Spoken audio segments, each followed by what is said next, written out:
I collapsed and lost consciousness. When I woke up, I was in the hospital. I called my son desperately, but he never came. When I discovered that I had signed a document making him CEO, my spine froze. That's when the doctor told me, "Sir, you need to run.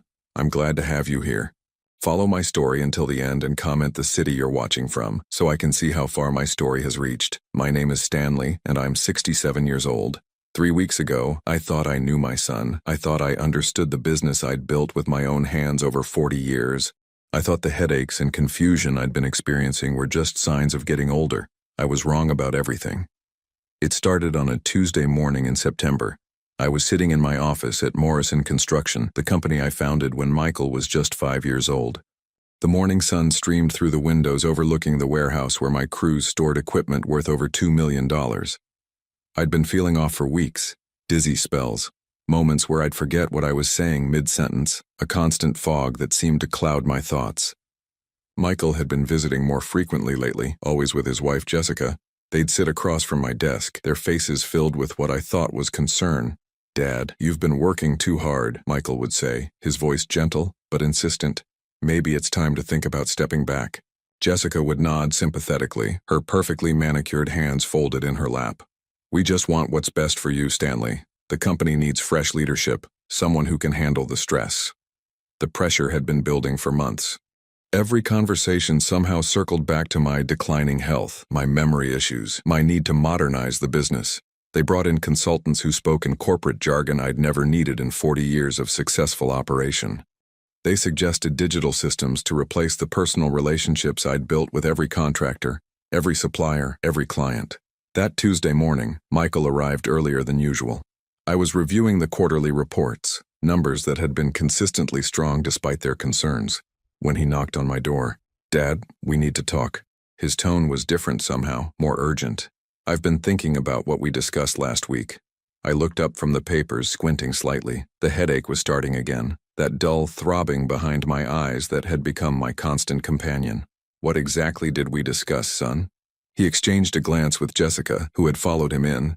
There was something in that look, something I couldn't quite place, about the succession plan, about making the transition official. I rubbed my temples, trying to focus. The words seemed to swim together on the page in front of me. "I don't remember agreeing to anything definitive, Dad." Jessica's voice was soft, almost patronizing. "You've been forgetting a lot lately. Yesterday you asked me 3 times what day it was. Last week you couldn't remember the Henderson Project details." The Henderson Project. I tried to recall the specifics, but the details felt slippery, just out of reach. Had I really forgotten? The uncertainty gnawed at me. "Look," Michael said, leaning forward in his chair. "I've already drafted the paperwork. It's just a formality, really. You'll still be involved, but I'll handle the day-to-day operations. Take some pressure off you." He slid a thick folder across my desk. The documents inside looked official, filled with legal language that seemed to blur together. I could feel their eyes on me, waiting, watching. The headache intensified. "I don't know," I said slowly. "This feels rushed. Dad." Michael's voice carried a note of frustration he tried to hide. "We've been discussing this for months. The doctors even said—" "What doctors?" I interrupted. "I haven't seen any doctors." Another look passed between them. "Dr. Peterson," Jessica said gently. "Remember? The physical you had 2 weeks ago? He was concerned about your cognitive function." I stared at her, searching my memory. There were gaps, holes where conversations should have been. The admission terrified me more than I wanted to admit. My hands shook slightly as I reached for a pen. The signature line seemed to mock me, waiting for the stroke that would change everything. I thought about my late wife, Margaret, who had always been the steady voice of reason in our family. What would she have said? But Margaret wasn't here, and the pain in my head was getting worse. I signed the papers. The collapse happened 3 hours later. I was alone in the office trying to make sense of the quarterly projections when the room began to spin. The numbers on the page dissolved into meaningless symbols. I gripped the edge of my desk, but my vision darkened at the edges. The last thing I remembered was the sound of papers scattering as I hit the floor. I woke up in Mercy General Hospital with fluorescent lights burning into my retinas and the steady beep of machines monitoring my vital signs. My mouth felt like cotton, and my thoughts moved like thick syrup. A nurse with kind eyes checked my IV drip. "How long have I been here?" I asked, my voice barely a whisper. 2 days, honey. You gave everyone quite a scare." 2 days. I tried to piece together what had happened, but everything after signing those papers was a blank. I asked for my phone, my hands trembling as I dialed Michael's number. It went straight to voicemail. I tried again. Same result.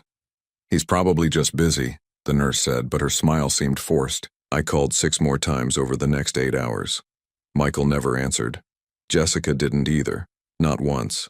The panic started as a flutter in my chest, then grew into something darker. They were my family. Where were they? Dr. Harrison, a man about my age with silver hair and tired eyes, visited me on the 3rd day. He reviewed my chart with a frown that deepened as he read. "Mr. Morrison, I need to ask you something, and I want you to think carefully before you answer." He pulled a chair close to my bed and lowered his voice. "Do you remember signing any legal documents recently?" The question hit me like a physical blow. "The succession papers, how did you know?" Dr. Harrison's expression grew grave. "Because someone called yesterday asking about your mental capacity. They wanted documentation of cognitive decline for legal purposes." "Who called?" "Your son." The words hung in the air between us like a death sentence. Michael had been checking on my mental state not out of concern but for documentation. While I lay unconscious in a hospital bed, he had been building a case. "There's something else," Dr. Harrison continued, glancing toward the door as if making sure we weren't overheard. "Your blood work shows elevated levels of certain substances that shouldn't be there. Substances that can cause confusion, memory loss, and disorientation." I stared at him, my mind racing despite the fog that still clouded my thoughts. "Are you saying someone was poisoning me?" "I'm saying you need to be very careful who you trust. And Stanley." He stood up, his hand briefly touching my shoulder. "If I were you, I'd get somewhere safe before they come back." The machines around me seemed to beep faster as my heart rate spiked. Everything I thought I knew about my life, my family, my son, it was all crumbling around me. I needed to understand what I had signed away, and I needed to understand it before Michael realized I was awake and thinking clearly again. Dr. Harrison's words echoed in my head long after he left the room. Poisoned. The word felt foreign, impossible. This was my son we were talking about. The boy I'd taught to ride a bike, helped with homework, walked down the aisle at his wedding. The man I'd groomed to take over the business I'd spent 40 years building. But as I lay in that hospital bed, staring at the ceiling tiles, pieces began falling into place like a jigsaw puzzle I'd been unknowingly solving for months. The coffee. Every morning for the past 3 months, Michael had insisted on bringing me coffee from that new place downtown. "Dad, you work too hard. Let me at least make sure you start your day right." I'd been touched by the gesture, this small sign that my busy son was thinking of his old man. Now I remembered how bitter it had tasted, different from my usual black coffee. "It's a special blend," Michael had explained when I mentioned it. "Supposed to be good for focus and energy." I'd drunk it anyway, grateful for his thoughtfulness. The morning routine had become sacred to him. If I tried to make my own coffee, he'd look genuinely hurt. "Dad, I got you the good stuff. Don't waste money on that generic brand." He'd actually thrown away a perfectly good bag of my regular coffee, claiming it was expired. I thought about the timing. The confusion, the memory lapses, the headaches, they'd all started around the same time Michael began his daily coffee deliveries. That evening, I called my longtime secretary, Martha, from the hospital phone. She'd been with Morrison Construction for 22 years, had watched Michael grow up. Oh, if anyone would tell me the truth, it would be her. "Oh, Stanley." Her voice was thick with relief. "How are you feeling? We've all been so worried." "Martha, I need you to be honest with me. How have I been acting lately? At work, I mean. Have you noticed anything different?" There was a pause, and I could hear her choosing her words carefully. "Well, you have seemed a bit scattered, forgetting appointments, losing track of conversations. But Stanley, you've been under tremendous stress with Michael pushing all these changes." "What changes?" "The new computer systems, the staff reorganization, the client relationship reviews. He's been saying you approved everything, but some of the decisions seemed so unlike you." My stomach twisted. "What kind of decisions?" "He let go of 3 of our longest-term foremen last week. Said you wanted to streamline operations." "But Stanley, these men have been with us for over 15 years. Tom Rodriguez has been your right hand since 2008. I closed my eyes. Tom Rodriguez had saved my life once, literally, when scaffolding collapsed on a job site. He'd pulled me out from under a falling beam and stayed with me until the ambulance came. I would never have fired Tom, not in a million years. "Martha, I need you to do something for me, and I need you to keep it between us. Can you access the personnel files? I want to know exactly what I supposedly approved and when. Stanley, are you sure? Michael said not to bother you with work details while you recover. I'm sure. The next morning, Martha called back with information that made my blood run cold. According to the files, I had signed off on a complete restructuring of the company. Key employees had been terminated, long-time contracts had been canceled, vendor relationships my father had established in the 1970s had been severed. But here was the thing. I didn't remember approving any of it. Martha, the signatures on these documents, can you fax copies to me here at the hospital? When the papers arrived an hour later, I studied them carefully. The signatures looked like mine, but something was off. The slant was slightly different, the pressure uneven. These weren't just documents I'd forgotten signing. These were documents I'd never signed at all. Michael had been forging my signature. I asked Martha to pull the security footage from the office. Our system kept recordings for 90 days. I'll have the IT guy pull what you need, she said. But Stanley, Michael's been in your office a lot when you weren't there. Said he was organizing files for you. That afternoon, I studied the security footage on my phone. There was Michael, alone in my office at 7 in the morning, 3 weeks earlier. I watched him open my desk drawer, pull out my signature stamp, the one I used for routine documents, and begin working through a stack of papers. The betrayal hit me like a physical blow.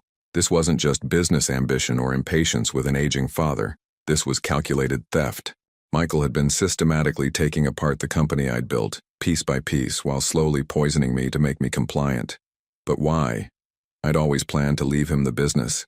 He was my only child, my heir. What could possibly drive him to such deception?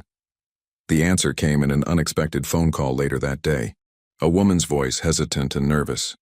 Mr. Morrison, this is Sandra Williams. I used to work for your son and daughter-in-law's consulting firm. I didn't know Michael and Jessica had a consulting firm. I'm calling because I saw on social media that you were in the hospital, and I thought you should know. They've been planning this for over a year. They have documents, spreadsheets, projections about liquidating Morrison Construction. They were calling it Project Liberation. My hands went numb. What do you mean, liquidating? They don't want to run your company, Mr. Morrison. They want to sell it. Break it up and sell the pieces. The land alone is worth $12 million, and they already have buyers lined up for the equipment and client contracts. $12 million. No wonder Michael had been so eager to get control. There's more, Sandra continued. Jessica, she's done this before. She convinced her first husband to sign over his restaurant business, then divorced him after she sold it. Michael doesn't know about her first marriage. The room seemed to tilt around me. Jessica wasn't just a manipulative daughter-in-law.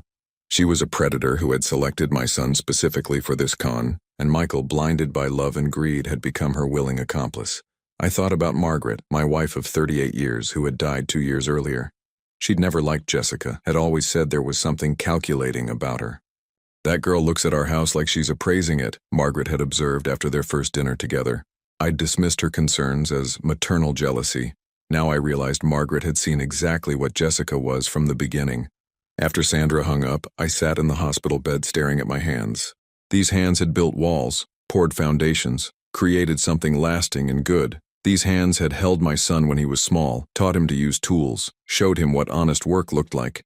And my son had repaid me by slowly poisoning me while forging my signature to steal everything I'd worked for. The worst part wasn't the money or even the company. The worst part was that Michael had looked me in the eye every morning, handed me that bitter coffee, and smiled while he destroyed me. But I wasn't destroyed yet, and if my son thought 67 years old meant helpless, he was about to learn how wrong he could be. I had built Morrison Construction from nothing once before.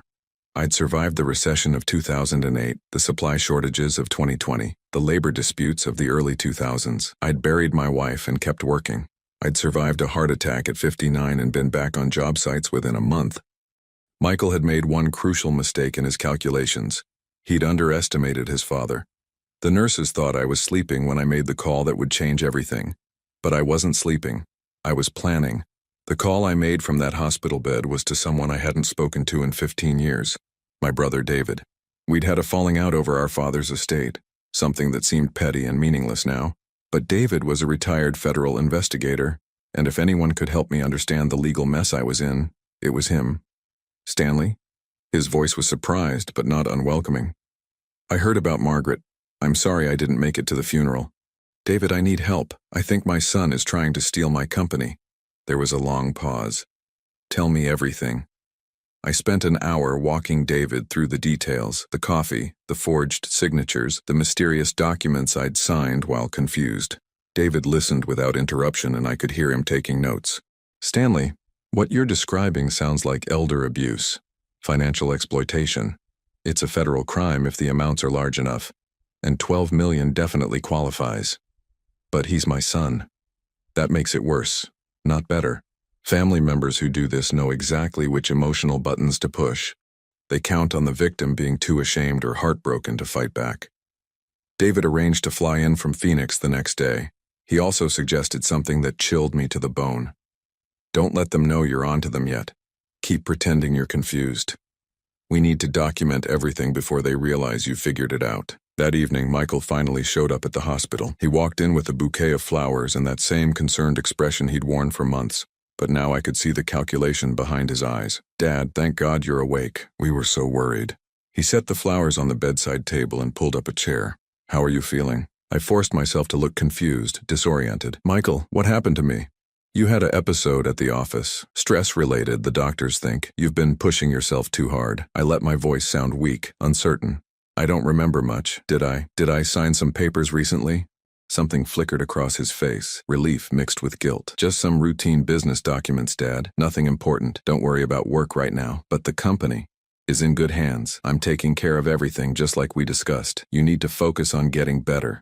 Jessica arrived a few minutes later carrying a small bag. I brought you some of your favorite coffee, she said with a bright smile. I know hospital coffee is terrible. I stared at the bag, understanding completely now.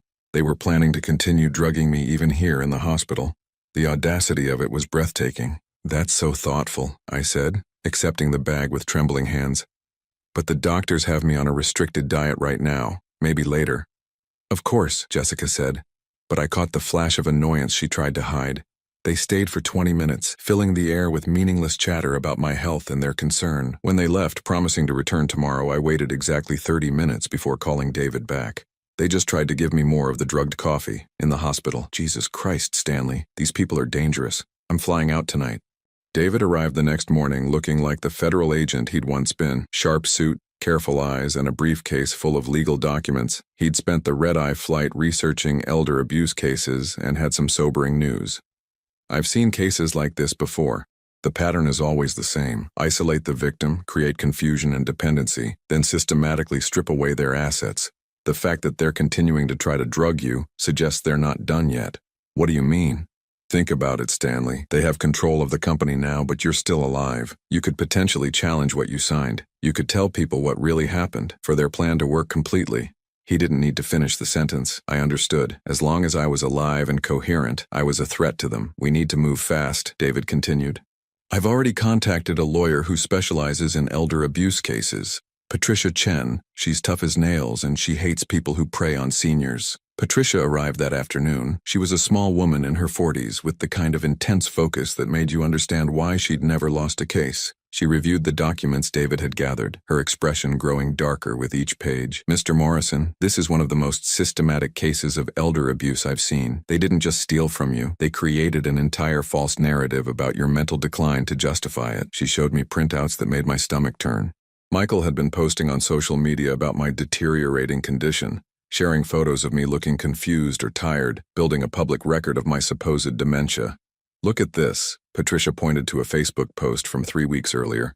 Michael wrote, "Please keep my dad in your prayers," and his Alzheimer's is progressing faster than we hoped. He barely recognizes me some days. Alzheimer's. He'd told the world I had Alzheimer's disease. The comments below the post were heartbreaking. Friends expressing sympathy, offering support, sharing their own stories of losing parents to dementia. Michael had turned my entire social circle into unwitting accomplices in his narrative. But the worst part, Patricia continued, is this. She handed me another document. It was a life insurance policy I'd never seen before, taken out 6 months earlier. The beneficiary was Michael, and the payout was $5 million. I never signed this, I said. But even as the words left my mouth, I knew that didn't matter. My signature was there, just like on all the other documents. Mr. Morrison, people don't usually take out large life insurance policies on their elderly parents unless they're planning something. Combined with the systematic poisoning, she didn't need to spell it out. Michael wasn't just stealing my company, he was planning to kill me. That night, alone in my hospital room, I stared at the ceiling and tried to understand how my life had come to this. I thought about the little boy who used to follow me around job sites, wearing a tiny hard hat and asking endless questions about construction. I remembered teaching him to read blueprints, explaining the importance of honest work, showing him how to treat employees with respect. When had that little boy turned into someone who could look at his father and see only dollar signs? I thought about Jessica's influence, her history of targeting vulnerable men for their assets. But Michael wasn't a naive victim, he was an active participant. He'd made conscious choices every step of the way. The hardest part was accepting that my son, the child I'd loved and protected and provided for, genuinely wanted me dead. David returned the next morning with more devastating news. He'd been investigating Jessica's background and had found records of 3 previous marriages, all to older men with assets. 2 of those men had died under suspicious circumstances within 2 years of marrying her. Stanley, your son married a serial killer. But Michael doesn't know about her history, right? Maybe if we told him. David shook his head grimly. I found text messages between them. Michael knows exactly who she is and what she's done. In fact, it was his idea to speed up the timeline. He showed me printouts of texts between Michael and Jessica from 2 weeks earlier. Michael, the old man is getting suspicious. We need to move faster. Jessica, I can increase the dosage. Make it look like natural progression. Michael, good, I want this over with before Christmas. I'm tired of pretending to care. Those last words hit me like a physical blow. I'm tired of pretending to care. Months of concerned visits, gentle conversations about my health, worried glances with Jessica. All of it had been an act. I'd raised a monster, and now that monster was coming to finish what he'd started. But I had one advantage they didn't know about.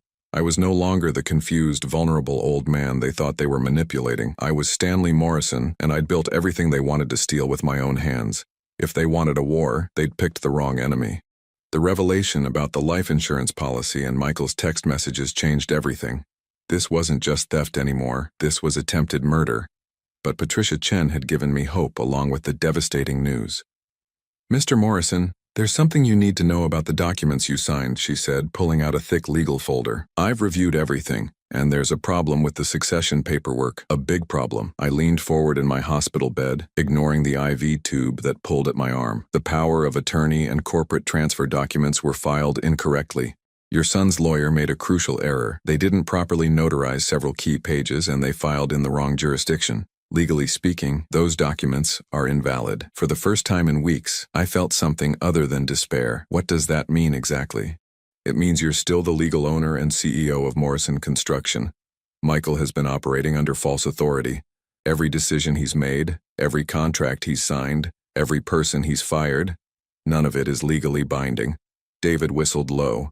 Amateur hour. They got cocky. But here's the real kicker. Patricia continued with a smile that reminded me why she never lost cases.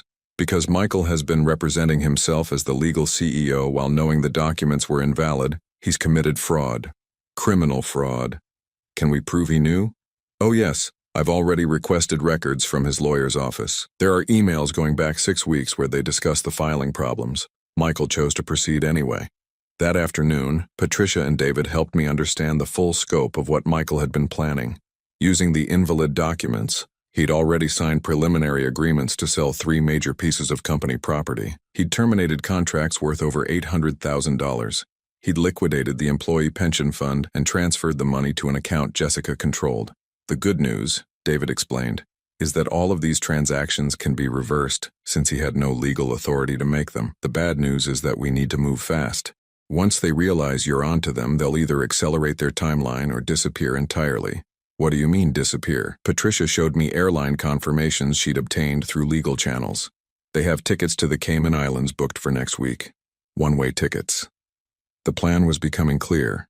Michael and Jessica intended to liquidate everything they could grab, transfer the money offshore, and disappear before anyone realized what had happened, and they planned to do it after I was dead, making it look like a grieving son taking over his deceased father's affairs. We need them to make their move while we can still catch them, Patricia said, which means we need you to play along for a few more days. The idea of continuing to pretend while my son planned my murder was almost unbearable, but I understood the strategy. We needed evidence of active conspiracy, not just past crimes. That evening, Michael and Jessica returned for another visit.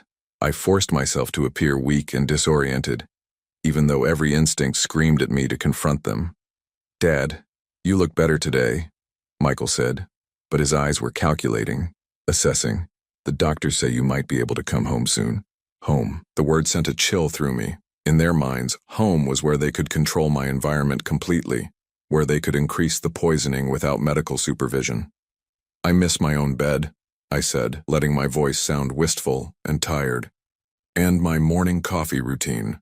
Jessica brightened. "Speaking of which, I brought you another bag of that special blend. I know how much you love it." She pulled out an identical bag to the one I'd refused the day before. This time I accepted it with shaking hands.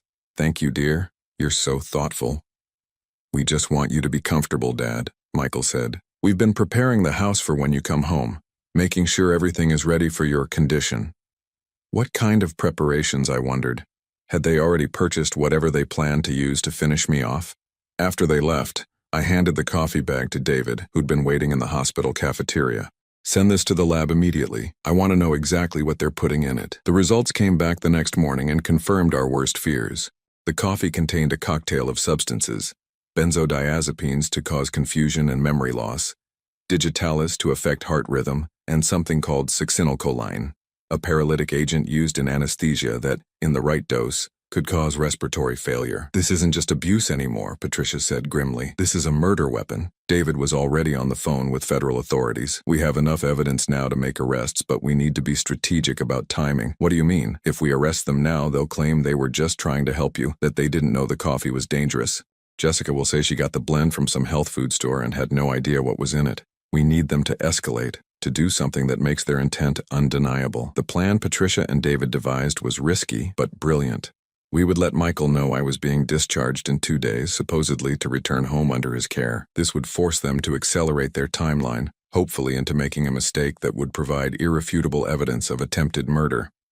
"The key," Patricia explained, "is that we'll be watching everything.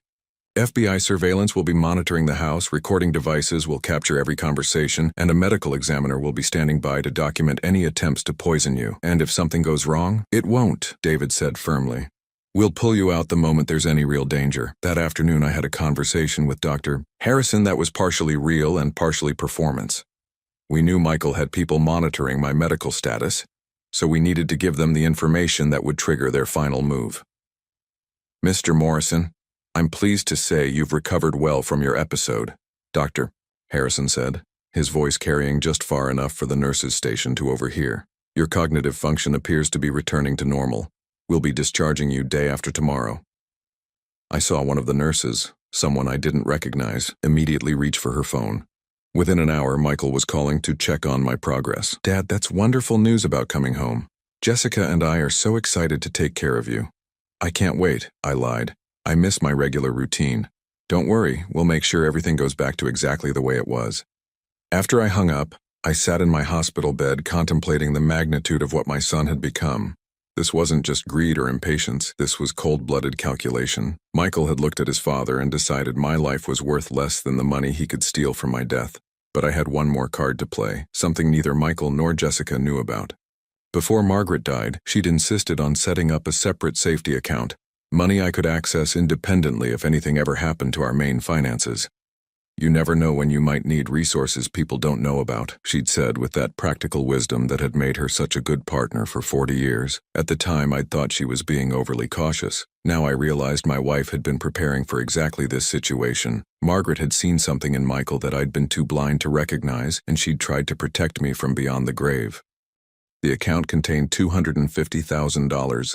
Enough to disappear if I needed to, enough to fight back if I chose to, enough to rebuild if they succeeded in taking everything else. Margaret had always been smarter than me. Even in death, she was still taking care of her husband. The next 24 hours would determine whether I lived or died, whether justice would be served or whether my son would get away with murder. But for the first time since this nightmare began, I felt ready for whatever came next. Michael thought he was hunting a confused old man. He was about to discover he'd been stalking a predator who'd just run out of patience. The morning of my discharge, I woke up feeling like a man preparing for his own execution. The irony wasn't lost on me. I was voluntarily walking into a trap set by my own son, trusting that strangers would save me from the child I'd raised and loved for 37 years. David arrived early, dressed as a hospital orderly. The FBI surveillance team was already in position around my house, though I couldn't see them. Patricia would be monitoring everything from a van parked 3 blocks away, ready to coordinate with law enforcement the moment Michael and Jessica made their move. "Remember," David whispered as he helped me into the wheelchair for my discharge. "Act weak, but not too weak. We need them to feel confident enough to proceed, but not so confident they get reckless." The ride home felt surreal. Michael drove while Jessica sat in the passenger seat, both of them chatting cheerfully about how good it would be to have me back in familiar surroundings. If I hadn't known better, they would have seemed like devoted family members excited to care for an aging relative. "We've made some changes to make things easier for you, Dad," Michael said as we pulled into my driveway. "Simplified your routine, organized your medications, that sort of thing." The house looked exactly the same from the outside, but I could feel the wrongness the moment I stepped through the front door. It was subtle. Family photos had been moved, personal items had been relocated.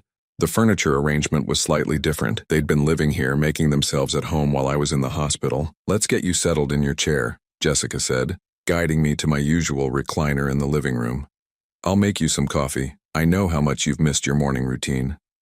I watched her disappear into the kitchen, knowing she was preparing what they intended to be my final cup of coffee. The recording devices David had hidden throughout the house would capture everything.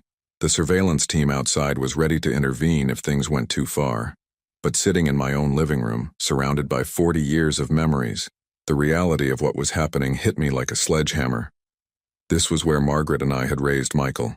This was where we'd celebrated his birthdays, helped him with homework, comforted him through childhood disappointments. These walls had witnessed countless family dinners, holiday celebrations, quiet evenings watching television together. And now my son was using this same space to plan my murder. "Here we go," Jessica said, returning with a steaming mug. "Your favorite blend." The coffee smelled exactly like it had for months, that bitter undertone I'd attributed to the special blend. Now I knew it was the taste of poison, carefully calibrated to kill me slowly while maintaining plausible deniability. I accepted the mug with trembling hands, praying that David and Patricia's plan would work before I actually had to drink enough to hurt myself. "Dad, we need to talk about a few things while you're feeling alert," Michael said, settling into the chair across from me. "Some business matters that need your attention." "Of course, son. Whatever you need." He pulled out another folder of documents, these even thicker than the ones I'd signed in the hospital. I recognized some of the paperwork: property deeds, bank account transfers, insurance policy updates. "These are just formalities," Michael explained, his voice gentle and patient. "Updating beneficiaries, streamlining the estate planning, making sure everything is properly organized." I pretended to study the papers, but I was really watching Jessica. She kept glancing at the coffee mug in my hands, checking to see how much I'd consumed. When I lifted it to my lips but didn't actually drink, she stepped forward. "Stanley, your coffee is getting cold. You always used to say coffee wasn't worth drinking unless it was hot." The pressure was subtle but unmistakable. I took a small sip, just enough to satisfy her, hoping the trace amount wouldn't be enough to affect me significantly. "That's better," she said with a smile that didn't reach her eyes. Michael spread the documents across the coffee table. "I know this is a lot to process, Dad, but we want to make sure everything is in order, especially given your health concerns." "What health concerns?" I asked, trying to sound confused. "I feel fine." Michael and Jessica exchanged a look, the same calculating expression I'd seen in the hospital. "Dad, you've been having memory issues, confusion, disorientation. The doctors are concerned about early-stage dementia." "Dementia?" I let genuine fear creep into my voice. "But I don't feel. It's early stages," Jessica said soothingly. "That's why it's so important to get these legal matters settled now, while you're still competent to make decisions." The manipulation was breathtaking in its audacity. They were using my fear of cognitive decline to pressure me into signing away my remaining assets, while simultaneously poisoning me to create the very symptoms they claimed I already had. "I suppose that makes sense," I said slowly, reaching for a pen with shaking hands. "I don't want to be a burden on anyone." "You could never be a burden, Dad," Michael said, but his eagerness as I approached the signature line betrayed his true feelings. That's when I heard it, the faint sound of car doors closing outside. Multiple doors, more than would be normal for my quiet neighborhood on a Tuesday afternoon. Michael heard it too. He froze, his hand halfway to the documents, his eyes darting toward the window. "Expecting someone, Dad?" Jessica asked, but her voice had lost its gentle tone. "I don't think so," I said honestly. The doorbell rang. Michael stood up quickly, his face pale. "I'll get it." "No need," came a voice from the front door. Federal agents, we have a warrant. The next few minutes were chaos. FBI agents flooded into my living room, their weapons drawn, their voices sharp and commanding. Michael backed against the wall, his hands raised, his face cycling through confusion, fear, and then sudden understanding. "Dad?" His voice was small, almost childlike. "Dad, what's happening?"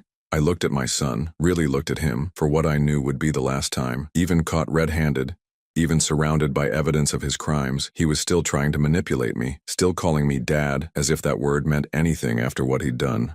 "What's happening, Michael, is that you're under arrest for attempted murder." Agent Sarah Martinez, the lead investigator, stepped forward with handcuffs. "Michael Morrison, you're under arrest for conspiracy to commit murder, elder abuse, fraud, and a dozen other federal charges." "This is insane," Michael protested as the cuffs clicked into place. "I was taking care of my father." "He's confused, disoriented. Ask anyone." "We did ask someone," Agent Martinez replied. "We asked the lab technician who analyzed the coffee your wife has been bringing him. Fascinating blend, benzodiazepines, digitalis, and succinylcholine. That last one is particularly interesting. It's not something you'd find in a health food store." Jessica had gone completely still, her face a mask of composed calculation. Even now, caught in the act, she was planning her next move. "I have no idea what you're talking about," she said calmly. "I purchased that coffee from a specialty shop downtown. If there was something wrong with it, they must have made a mistake." "Funny thing about that," Agent Martinez continued, "we checked every specialty coffee shop in a 50-mile radius. None of them carry the blend you described. But we did find the chemical supply company where you purchased the individual components. They keep very detailed records." For the first time, Jessica's composure cracked, just for a moment, but enough for me to see the cold calculation underneath. As they led Michael and Jessica away in handcuffs, my son turned back to me one last time. The mask had finally fallen away completely, and what I saw in his eyes wasn't love or regret or even guilt. It was pure hatred. "You think you've won, old man?" he snarled, his voice nothing like the gentle tone he'd used for months. "You think this changes anything? I still wish you were dead. I still wish I'd never been born into this pathetic family." Those words hit harder than any physical blow could have. This wasn't temporary insanity or momentary greed. This was who Michael really was, who he'd always been underneath the performance. I'd spent 37 years loving a lie. As the house fell silent again, I sat in my recliner holding that poisoned coffee mug, surrounded by the debris of my shattered family. David emerged from wherever he'd been hiding during the arrests, his face grim with shared sorrow. "I'm sorry, Stanley. I know that was hard." I nodded, unable to speak for a moment. When I finally found my voice, it came out as barely a whisper. How did I not see it? How did I raise a child who could look at me and see only money? David sat down across from me in the chair Michael had occupied just minutes earlier. "Some people are just broken, Stanley. It's not your fault, but it felt like my fault. Every choice I'd made as a father, every lesson I'd tried to teach, every sacrifice Margaret and I had made for our son, it had all led to this moment." Patricia arrived an hour later with news about the legal proceedings. They'll both be facing serious federal charges. With the evidence we've gathered, they're looking at decades in prison. And the company? Fully restored to your control. All of Michael's transactions have been invalidated.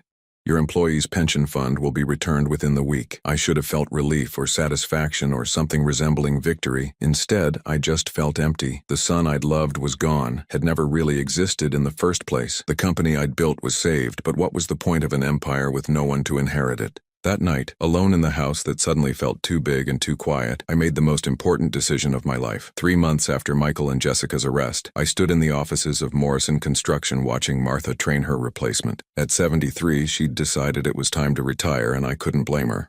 The scandal had taken a toll on everyone who'd worked for the company. "Are you sure about this, Stanley?" she asked for the 100th time. "Morrison Construction has been your life's work." I looked around the office I'd occupied for 40 years. The walls were covered with photos from job sites, awards from the Chamber of Commerce, thank you letters from satisfied clients. It represented 4 decades of honest work, of building something meaningful and lasting. But it also represented the legacy I'd tried to leave my son, the inheritance that had ultimately corrupted him into a monster. "I'm sure, Martha." The decision to sell Morrison Construction hadn't been easy, but it had been necessary. I couldn't look at the company the same way anymore, couldn't walk through the building without thinking about Michael's betrayal. Every contract bore his forged signature, every terminated employee reminded me of his cruelty. More importantly, I'd realized something during those dark weeks after the arrests. I'd spent so much time building an empire to leave behind that I'd forgotten to actually live. The buyer was a consortium of my longtime employees, Tom Rodriguez, the foreman Michael had fired, along with 8 others who'd been with the company for over a decade. They'd pooled their resources with help from a small business loan to purchase Morrison Construction for exactly what it was worth, $8.5 million. It was less than Michael and Jessica could have gotten by liquidating everything, but money had never been the point. These men understood what the company really represented: honest work, fair treatment of employees, quality construction that would last for generations. "We'll take good care of it, Mr. Morrison," Tom said as we signed the final papers.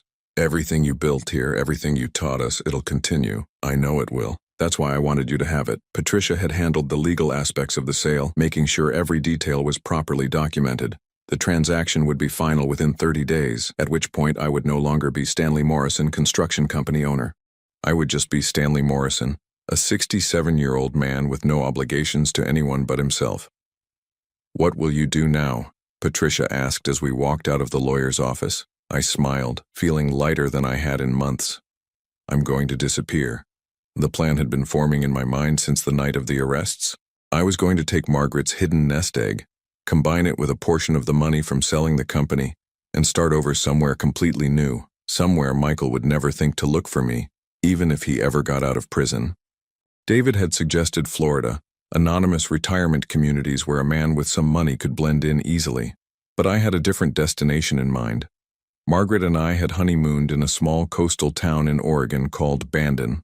We'd always talked about retiring there someday, buying a little house near the ocean, spending our golden years walking on the beach and reading books. Margaret's death had made that dream impossible, but maybe it didn't have to stay buried with her. 2 weeks later, I loaded everything I cared about into a moving truck. It wasn't much: some clothes, a few photo albums from before Michael turned toxic, Margaret's jewelry, and the coffee mug she'd given me for our 20th anniversary.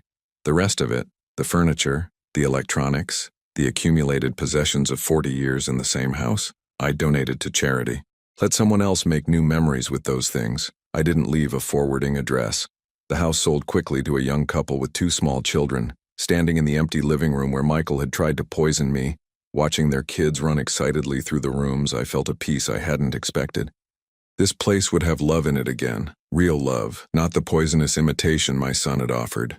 Martha was the only person who knew where I was going, and I'd made her promise not to tell anyone, not David, not Patricia, and certainly not any reporters who might come looking for the story of the businessman whose son tried to kill him. The drive to Oregon took 3 days.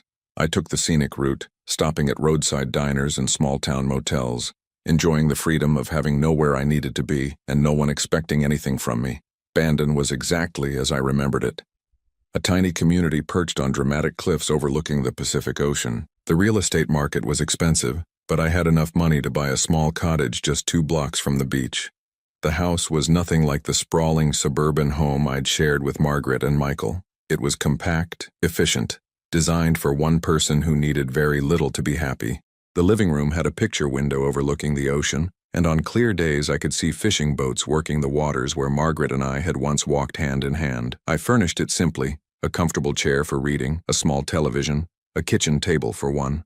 In the bedroom I hung a single photograph: Margaret and me on our wedding day, both of us young and full of dreams we couldn't have imagined would end the way they did. The first few weeks were the hardest. 40 years of routine don't disappear overnight, and I found myself reaching for the phone to call Martha about company business before remembering I no longer had a company. I'd wake up at 5 in the morning, ready to review job site schedules that no longer existed, but gradually a new routine emerged. I walked on the beach every morning, watching the sunrise paint the sky in colors that changed daily. I discovered the local library, a small building where I could read newspapers and books without anyone asking who I was or what had brought me to town. I started volunteering at the local food bank, helping distribute meals to families who were struggling. The work was simple, honest, and anonymous, exactly what I needed. Most importantly, I started sleeping through the night for the first time in months. No more checking door locks obsessively, no more jumping at unexpected sounds, no more wondering if the people who claimed to love me were actually planning my death.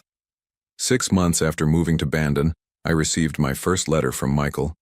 It was forwarded through Patricia's office, postmarked from the federal prison in Colorado where he was serving his sentence. I almost threw it away without reading it. But something made me open it, maybe curiosity, maybe hope that my son had finally found some genuine remorse for what he'd done. The letter was 3 pages of self-pity and blame. Michael was sorry. Sorry he'd been caught. Sorry his plan had failed. Sorry the legal system was persecuting him for trying to help his mentally ill father. He blamed Jessica for manipulating him, blamed me for forcing him into desperate measures, blamed everyone except himself for the choices he'd made. There was no acknowledgement of the months of systematic poisoning, no recognition of the fear and pain he'd caused, no understanding that attempted murder wasn't a reasonable response to impatience with inheritance timing. The letter ended with a request for money for his prison commissary account, and a suggestion that I visit him so we could work things out as a family.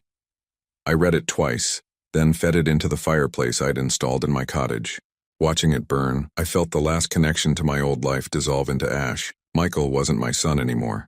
He was a stranger who happened to share my DNA, a dangerous man serving time for trying to kill me. I owed him nothing. Not money, not visits, not forgiveness, and certainly not the pretense that we were still family. A year later, I was sitting on my small back deck watching the sunset when my neighbor, Mrs. Chen, knocked on my door. She was a widow about my age who'd moved to Bandon after her husband's death. "Stanley, would you like to join me for dinner tonight? I made too much soup for one person." It was a simple invitation, the kind neighbors make to each other all the time.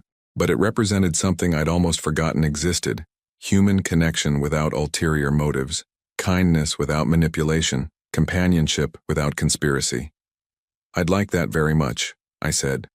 Over dinner, Mrs. Chen told me about her late husband, a teacher who'd spent 40 years helping troubled children. She talked about their travels, their hobbies, their quiet contentment with a simple life well lived. "Do you have children?" she asked. "No," I said without hesitation. I never had children. It wasn't technically true, but it was emotionally accurate. The child I'd raised, the son I'd loved, had never really existed. Michael had been performing from the beginning, waiting for his chance to cash in on the investment of my affection. But Mrs. Chen's husband had touched hundreds of lives through his teaching. Tom Rodriguez and the other employees were carrying on the Morrison construction legacy. The young family in my old house was creating new memories in rooms that had once echoed with false love. Real family, I'd learned, wasn't about blood or legal documents or inheritance rights. It was about people who showed up when you needed them, who cared about your well-being without calculating what they could gain from it. 2 years after moving to Bandon, I received a call from Patricia. Michael had been released early for good behavior and was trying to locate me through legal channels. "He's claiming he needs to contact you for closure," Patricia explained. "His parole officer recommended family reconciliation as part of his rehabilitation program." "What did you tell them?" "That my former client values his privacy and doesn't wish to be contacted. But Stanley, legally there's only so much I can do to keep him away if he's determined to find you." That night, I sat on the beach listening to the waves crash against the rocks and thinking about fear. For months after the arrests, I'd been afraid of Michael, afraid of his anger, his manipulation, his potential for violence. Even 3,000 miles away, the thought of him searching for me brought back that familiar anxiety. But sitting there under a sky full of stars, I realized something important. I wasn't the same man who'd collapsed in his office 18 months earlier. That man had been vulnerable, isolated, desperate for family connection even when that family was destroying him. This man, the one watching waves under the Oregon sky, had friends who cared about him, work that mattered, and a life worth protecting. I'd found peace in a small town where nobody knew about Morrison construction or family betrayal or attempted murder. If Michael somehow found me, if he showed up at my door with more lies and manipulation and demands, I would handle it. I was no longer the confused, poisoned victim he'd last seen. I was Stanley Morrison, a man who'd built something good from nothing once before and could do it again if necessary. But more than that, I'd learned the difference between being alone and being lonely. I was alone by choice now, surrounded by people who valued me for who I was rather than what I could provide. And for the first time since Margaret's death, I was genuinely happy. The son I'd raised was gone, had never really existed.